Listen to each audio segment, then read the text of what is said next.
This is a serious crime, and I demand that someone be held accountable. If not you, Ms. Purcell, then who? This is a high crime, and there must be punishment. We demand a revote on June 7th with an open primary. If you help somebody, your neighbor, bring in a ballot, you are a felon if you successfully help them to vote. You tell me, what is the crime now when you deny people the right to vote? You ought to be thankful, Ms. Purcell, because if you were a Democrat, every elected Republican would be will show some you would resign. Respect, Mr. Perez. Excuse me, you want to talk about respect when you deny people the right to vote? When you push that voter ballot bill, you want to talk about respect, sir? You have no respect. They knew there was going to be a problem. You know why they didn't tell anybody?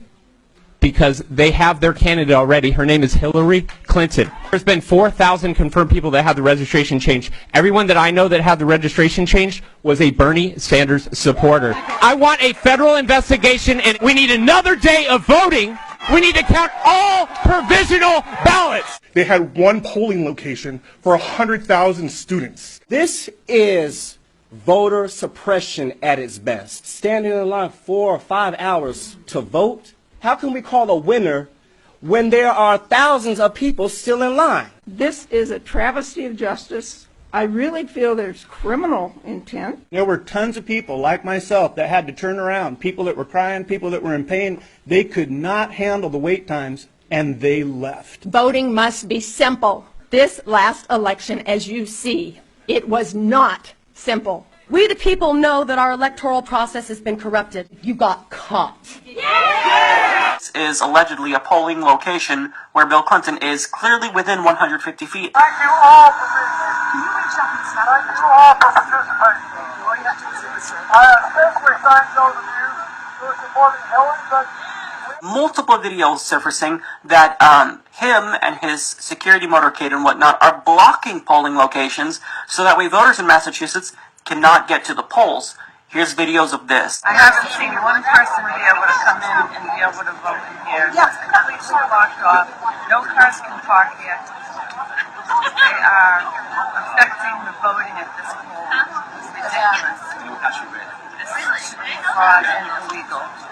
One side of the street to the other. There's no way anybody can get down here. Blocking the voting poll! Blocking the voting poll! Great friend of your best. Here we are, blocking the voting poll. Here. So all of these alleged accusations, if true, would constitute a violation of the law. This is voter fraud. Independents are the largest bloc of voters in the state. 1.2 million people, or 37% of the electorate. The parties had an opportunity to open the primaries. They did not. We are not going away, and we will not continue to be shut out.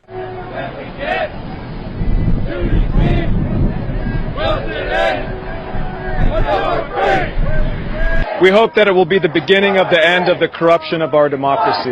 We're walking from Philadelphia 140 miles to D.C., demanding that Congress take action to end the corruption of big money in politics and ensure free and fair elections that give us all an equal voice. The protesters are emphasizing voter suppression and the influence of money in politics, and say they're not afraid of possible arrest in the coming weeks. Congress has a choice. They're either going to take action and solve this problem, or send hundreds of people day after day to jail simply for demanding an equal voice in our democracy. Solutions on the table that they could pass right now. There's 4 bills that we're pushing for. If you help somebody, your neighbor, bring in a ballot, you are a felon if you successfully help them to vote. You tell me, what is the crime now when you deny people the right to vote? You ought to be thankful, Ms. Purcell, because if you were a Democrat, every elected Republican would be will show you. some You would resign. Respect, Mr. Perez. Excuse me, you want to talk about respect when you deny people the right to vote? When you push that voter ballot bill, you want to talk about respect, sir? You have no respect.